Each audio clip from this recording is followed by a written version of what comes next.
Right, thank you. Morena everyone, and welcome to the Strategic Development of Property Subcommittee meeting on the 9th of June. I'm going to start with Tuia Kurunga. If you'd like to join me, feel free. If you want to join me without your volume, that's okay, but if you want to as well, that's fine. So I will begin.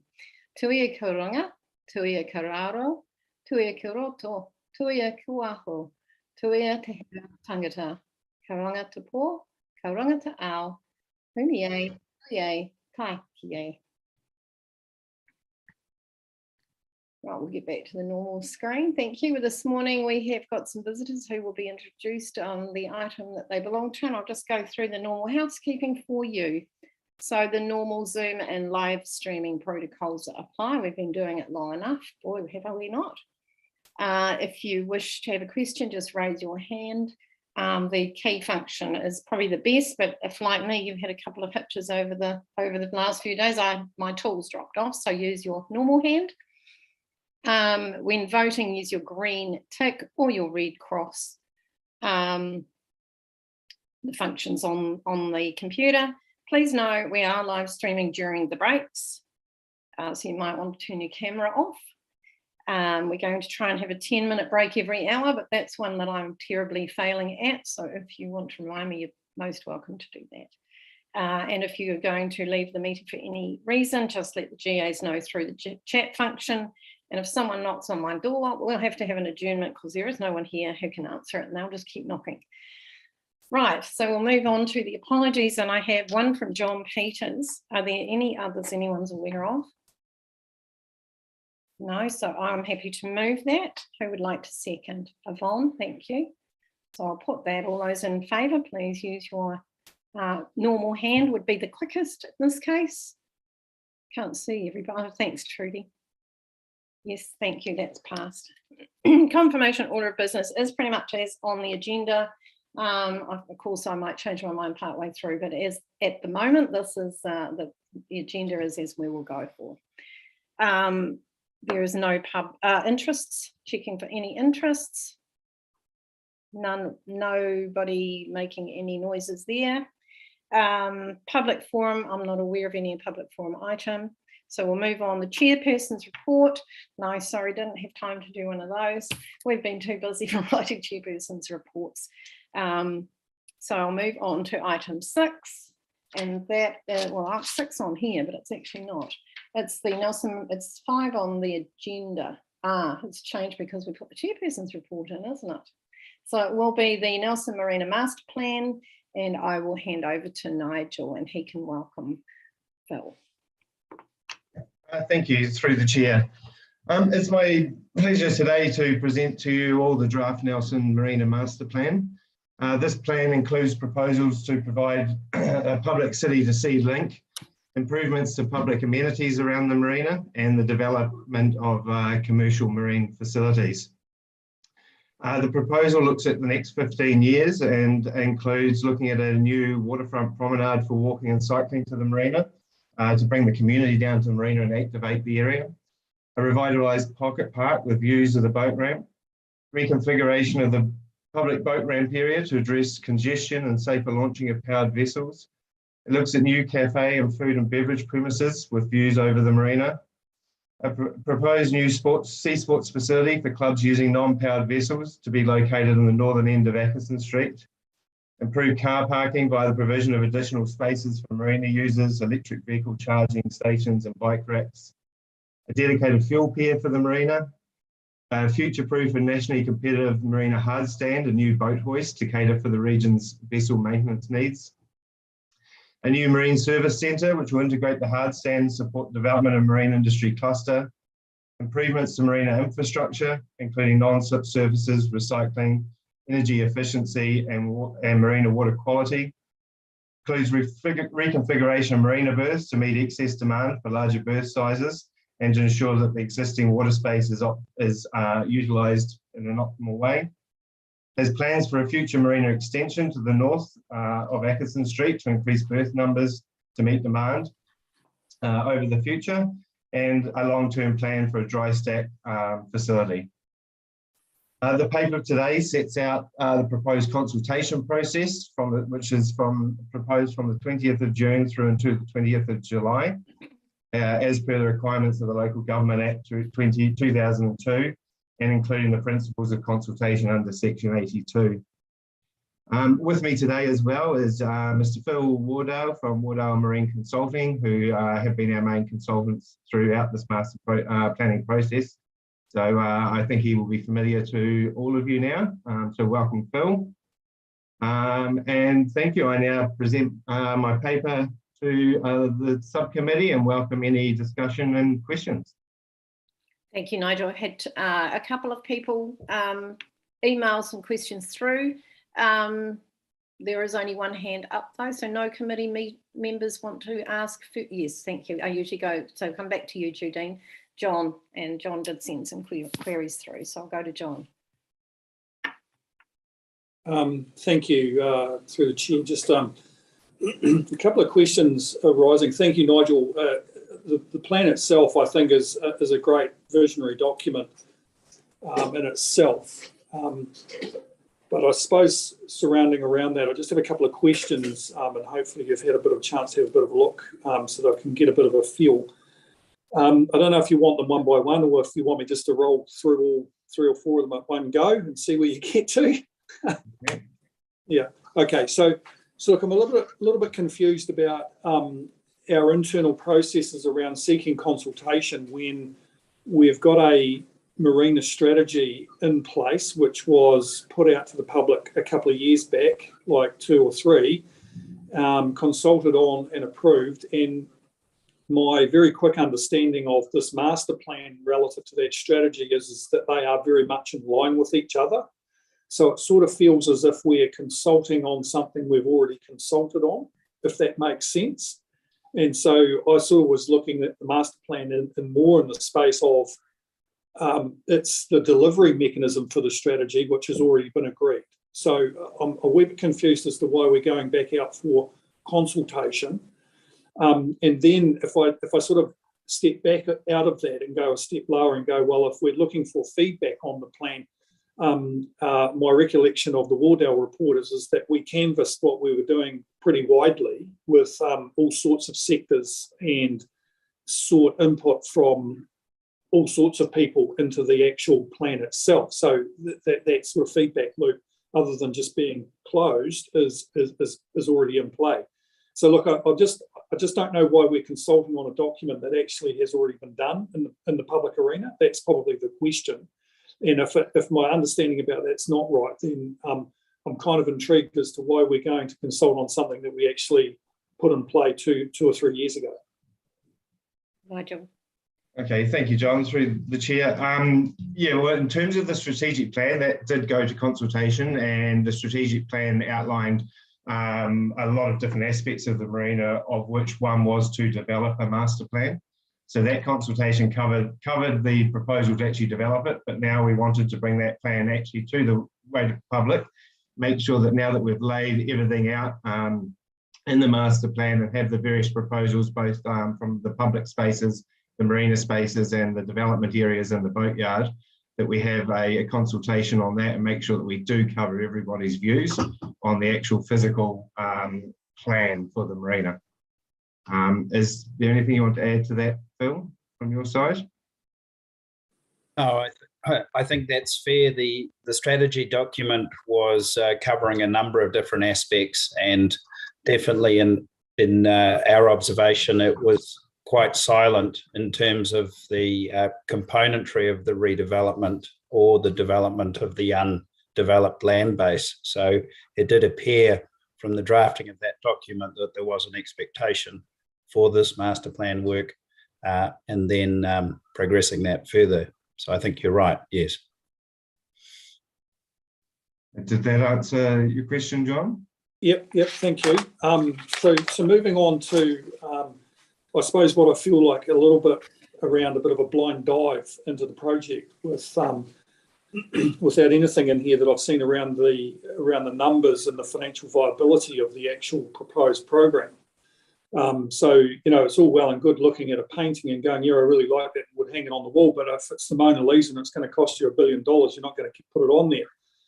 So it's I sort of didn't get any sort of sense of the financial viability of what we're proposing here. And of course, if it's not financially viable, there's not really any point consulting, because it's not going to happen. Or I don't understand what would happen if we did consult on this document and then it turns out that it's not financially viable for whatever reason.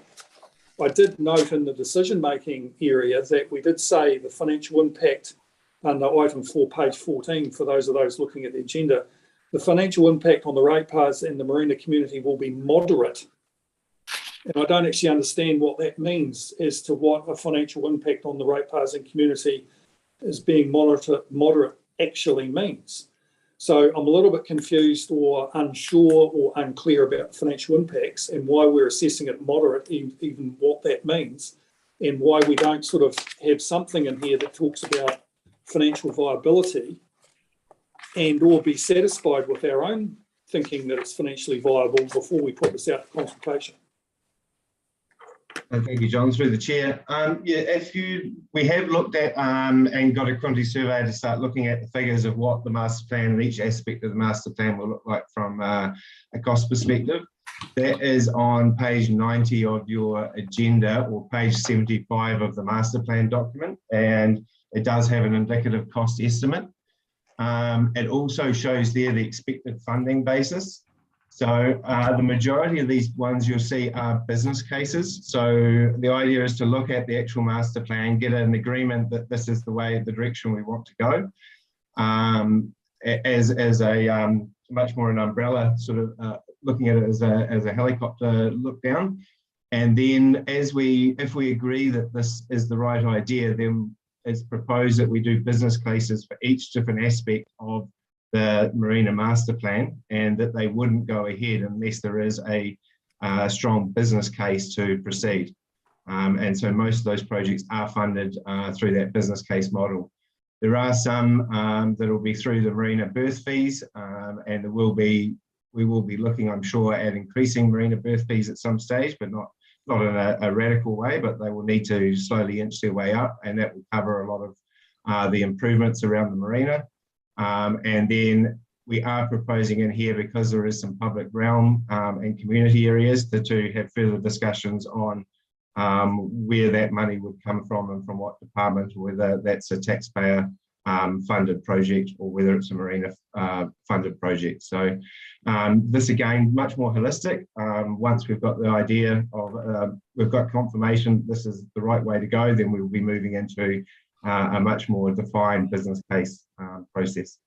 So if I'm interpreting your answer correctly, so everything in the master plan is subject to a business case, which is then approved by council. That business case we would then likely be working through with the new governance, with the new board of directors, through the new governance model, so that we can get advice and work together on that, and then we would be bringing those proposals to council. Okay, so nothing happens unless it's signed off by a business case. That is correct. That is correct. No job will proceed, and nothing will happen unless we have a business case. The business cases will need to look to be thorough and to work, and then from there we'll be able to develop our long-term plan for the marina and look at finances and bring that to council for a decision. And each individual business case will require a separate decision by council. Today's decision to move forward is not saying we're going ahead with this project. This is putting it out to the public realm to say, this is an idea that we have. What do you think about it?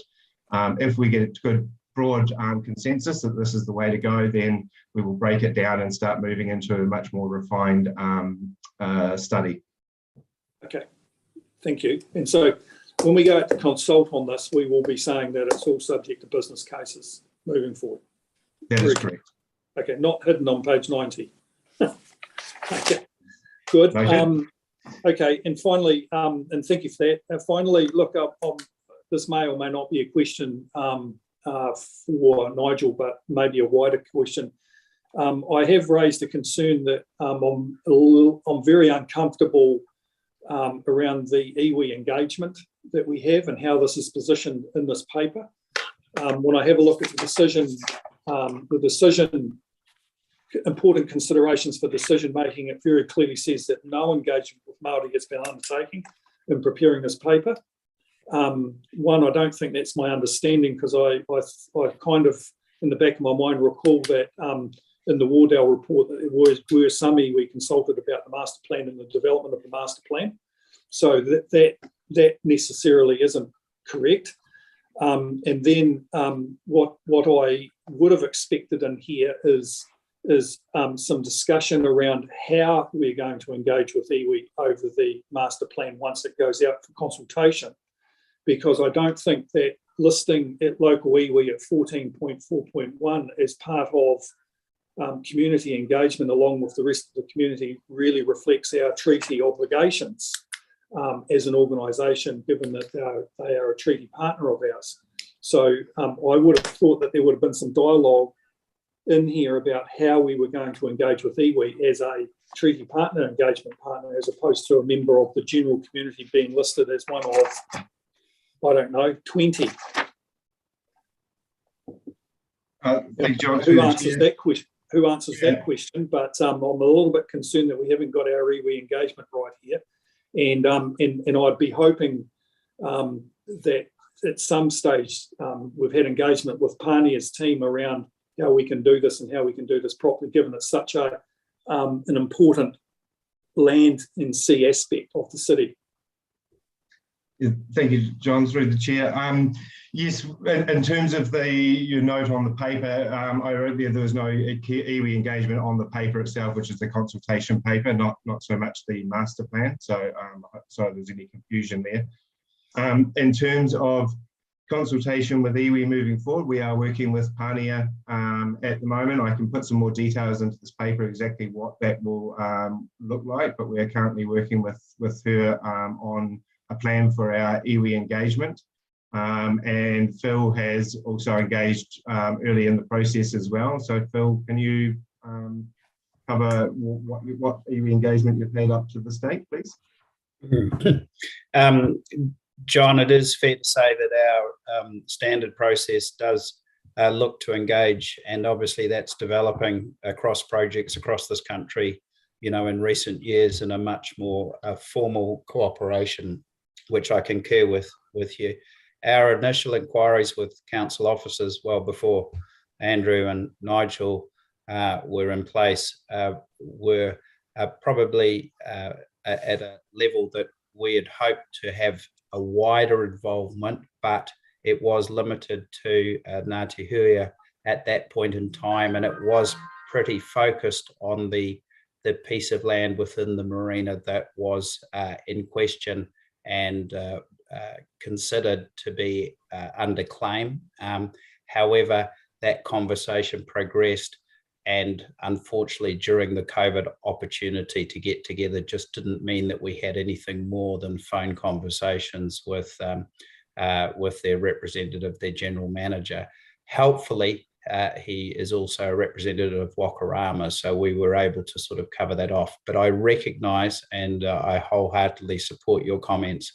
It is the proposal as part of, as Nigel suggested, with Pānia to work through, and no doubt iwi will be the first people that we'll have some conversations with next week to make sure they understand the importance of the ongoing conversation with them on this plan. Absolutely. So yes, not making an excuse for that, but I think it's definitely been an evolving component for council through this process, and one that we definitely support what you're saying, and it is key to this ongoing success of a plan like this. Could I just use the opportunity, Nigel, just to answer something? If I could just address your previous question, John, and it might be helpful for the committee, I think. The master plan, your question over the various business cases, and Nigel's absolutely right, the standard project delivery will be used for each of the projects as they are brought forward by the governance, by Nigel to his governance, and then obviously to the various funding streams. One of the reasons we don't discuss more about the funding stream is the opportunity for both external central government, local government, and in some cases, Nigel may be talking with joint venture local partners. The document's very deliberate to also recognise that the Port of Nelson is going to potentially be a significant partner. Your committee understands the relevance in regard to the Sea Sports Centre, but not least, there are a number of other projects that the Port will be required to be either approving of or a joint venture with. The last point I'll make is that these types of projects, using a consultancy like ourselves, we take a bit of pride in actually running the ruler over many of the projects that you see on the sheet in the document to be comfortable that they at least will have some chance of success. There aren't projects within your plan that are so aspirational that they should not be in a plan for a city of your size. So we run that ruler over. The work that you don't see in this document is sitting on a server of the optioneering. As you know, we've shown some very deliberately shown some optioneering in the document to show that some options have been considered and they are being not favoured.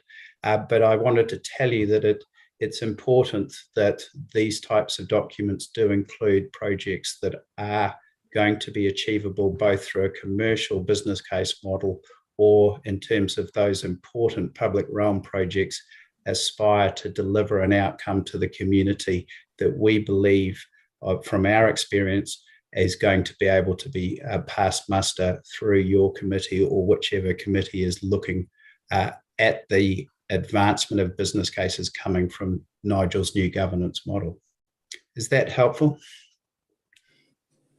Thank you. John, is that everything you had? Right. Yep. Judine. Thank you. Thank you for those answers, team. Much appreciated. Thank you. Well prepared. Thank you. Judine. Judine's going to cover some. Judine did send her emails through, so and extremely helpful. Thank you, Judine. So I'll come to you. Thank you. Yes, look, I've got concerns about the extent to which the Sea Sports Centre is represented in the Marina Master Plan. Now, I certainly had anticipated that you would identify, as per master plans do, here's a potential location, and this is what we could do with the other location. But look, I've got a number of concerns. The financial impact talks about most of the large projects will only proceed on a self-funded business case, user pays, yet you've actually got 11.1 million allocated to be funded through the community. So just wondering, and even the timeframes have changed from what we consulted on in the draft LTP. So I'm just wondering how this extent, so this isn't an SCP, this isn't consultation. So how does this project and the decisions around this, when the marina doesn't have, when this doesn't fall under the marina delegation, this project, how does this level of detail get to be in here when it has not come through community and recreation? Thank you, through the chair. Well, in terms of what we're looking at the moment is that area, and to gauge the interest of the sea sports users of whether that location is a viable location for them, and one that will work for all of the various sea sports users. To gauge that, we really need to go to consultation. We need to have something that we can take to them and show them what it could look like and what the concept could be. So the plan for this is still very much a proposal, and it's very much a consultation process with the sea sports users and the other users of the marina.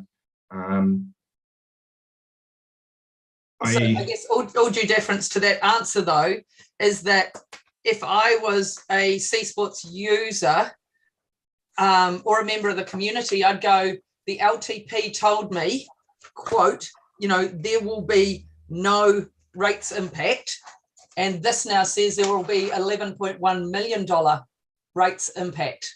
It's quite a change without this ever coming back to a council meeting or a community and recreation meeting as to the changes So surely location, but also setting a budget that's different to what we've ever consulted on, a funding mechanism that we've ever consulted on, and a timing decisions we've ever consulted on or been to any council meeting. Surely that's really different to saying, here is a possible location.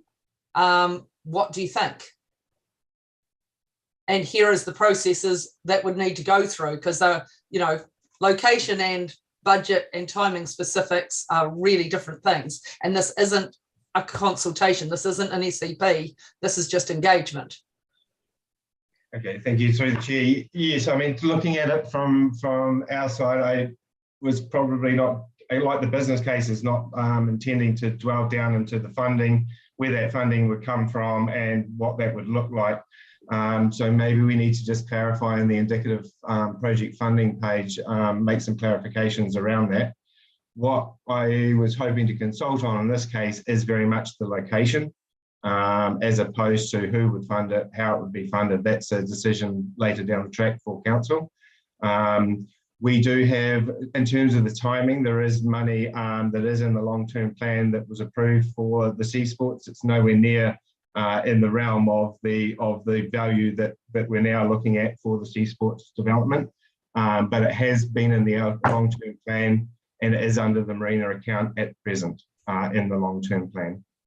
Yes. To start in year 2 and year 3, which is 2023 with the sum funding, but predominantly in 2024-25. Okay, because the LTP consultation document says 2024-25 as the start. Did that? I don't recall the timing changing as part of any of our LTP decisions. Only silence on where it was being funded from. Mm-hmm. So when did the timing changes come through? The timing changes should still be the same. We were proposing in 3 years. Page 89 shows it coming in 2023. Yes, that's over the 3 years. So the 2023 would be the start of the planning, and there's money in the budget for the planning side of it. And then we're likely to be 2024-25 for the construction phase, as per the agreed LTP under the marina account at present. But that is obviously still subject to change. We've also got to find the right location. We've got to determine whether the northern end of Atkinson Street is the right location. Provided that it is, we then need to go through the process of acquiring or potentially acquiring that land. And we know that that land currently is also tied up in a commercial lease. So yeah, so we are talking about 2024-25 as the first possible time that we could move into developing this area. Okay. But a lot of these dates as well it is an indicative timeline. That's something that we're looking at consultation on as well. And you'll notice maybe in the project summary consultation document, and same as on SHAPE, we've asked people to prioritise the projects. So the other side for us is we may not have the years correct. We may not have the priorities of the master plan absolutely correct. So that's where we're also seeking feedback from the community on what they think are the priority areas and where we should be focusing throughout the life of this master plan document. Sorry, did you just say it was already up on SHAPE Nelson? No, it will be on SHAPE Nelson. No, nothing has been released. It is prepared. The page has been built and it's ready to go live on the 20th of June, provided that is what is decided by the subcommittee today and then through to council next week. Okay, so I think that we need to be careful about what we put in here, because what it currently states is 11.1 million will be funded through the community. We've never consulted on that. In fact, we consulted quite opposite to that. We consulted quite significantly less than that. So that's, and I don't know what size font that is, but, it's pretty, could feel very buried in about a 6-point or a 5-point font on, at the back of a document. And I don't think that's the way the community should be engaged on such a significant project. So, and especially when this talks about, major projects will be self-funded on a business case user pays, or that's not the case. This is, one of the, actually, not quite, but one of the more, other than the births, I think it's the second most large project actually in there. So I think we need to be a lot clearer. And I don't, if we're focusing on location, absolutely supportive of that. Master planning is all about that overarching, but yeah, I think we need to be very careful that we're not A, breaching any delegations, B, sort of slipping into an engagement, something that needs to be part of an SCP process, and not saying anything that council hasn't already agreed to formally, and not, minor pages at the back of the master plan. Thank you, Gail, for the opportunity. Oh, that's good. Julian, you actually sent some suggestions through that actually weren't as fulsome as what you've explained right now. So I found more pages. Okay, that's okay. Yeah. Well, look, at the moment we've got on the resolution or recommendation is that it's the mayor, the chair of SDP and the chief executive. I'm assuming that given the work that you've put in that Rachel may be happy for you to be stand in for her with the suggestions that you've got if the committee are happy with where we're going with this. And I think where we're going with this is that actually it's becomes more broad rather than detailed. Have I rounded that off where you were thinking? I see Rachel's hand up, so okay, well, we'll come back to you if we need to. Rachel, thanks. Kia ora tātou. I was actually going to suggest that we change that resolution to replace my name with the deputy mayor. That's all right. Yep. All right with me. Is that all right with you? She's agreeable. She's agreeable. Lovely. Yeah, I mean, by the time it comes to council, I will be acting mayor then anyway. Well, it's got to come up to next week, isn't it? Yes. I think the mayor will still be with us on Tuesday. But not the next day when any final corrections are made. Okay. But yeah, if this is the corrections immediately after this, then happy to be. Well, let's put deputy mayor in there, and that will cover us off either way. Okay. And we'll clarify that and make those corrections straight away and send those through. Thank you. Thank you. Anybody disagree with where we're going with that? I think Julian's absolutely right. It needs to be broader, not, and it does cross some delegations. We need to be careful that we're not crossing delegations because there's decisions that might need to come through. So if we make it more broader, and you'll see that when it comes through to council anyway, those that may have any concerns. Okay, so any more queries?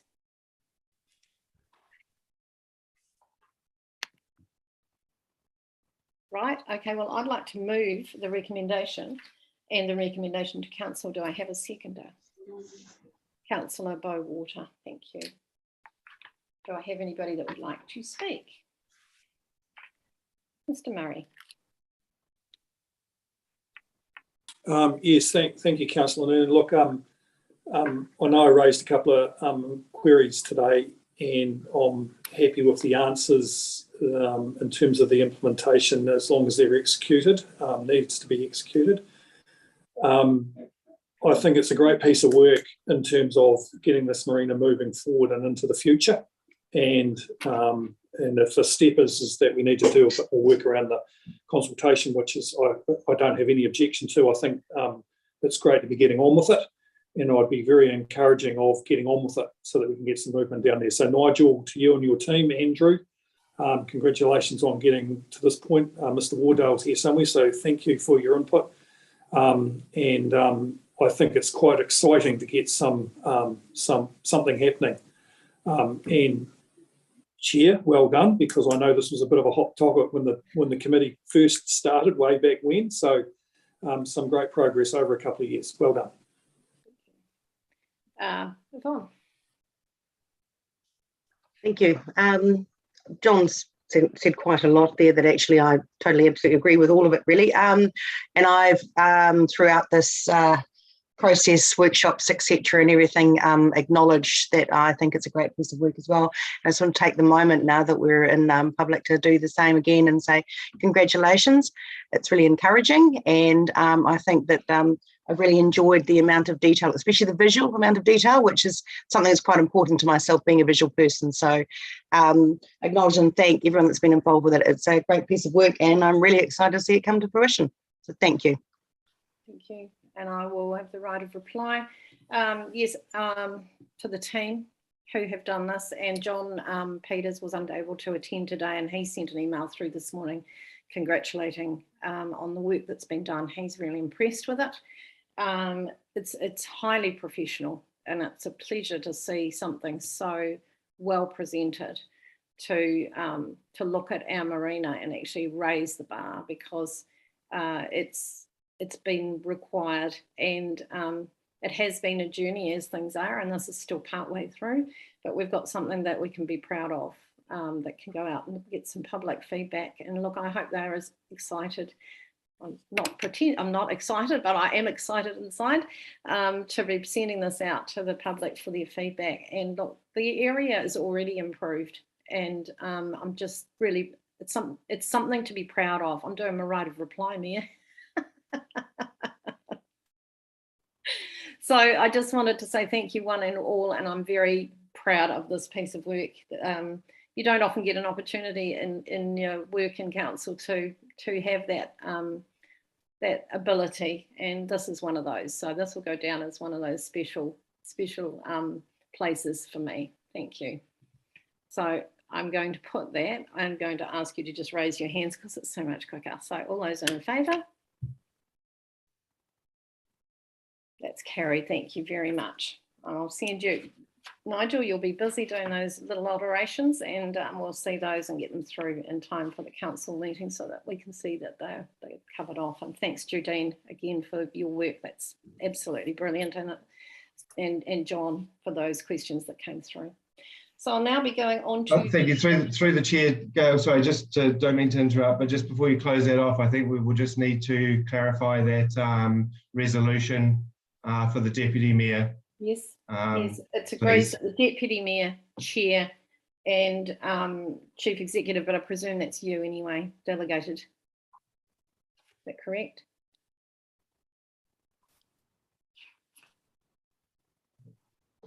Is that okay? I'll just check the GAs if the GAs are happy with that. Through the chair, the amendment's been made. Thank you. Thank you.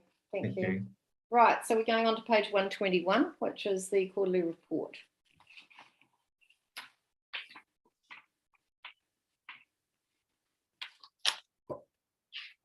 Who wrote this one? Tanya. Tanya, welcome. Charlie Oh, there you are. It's this grid. It's like playing chess, isn't it? Right, I'm going to hand over to you to present the quarterly report. Thank you.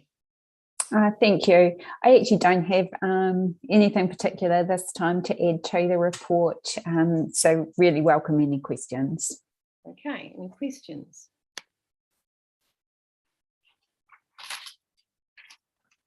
No question? It's not a very long quarterly report.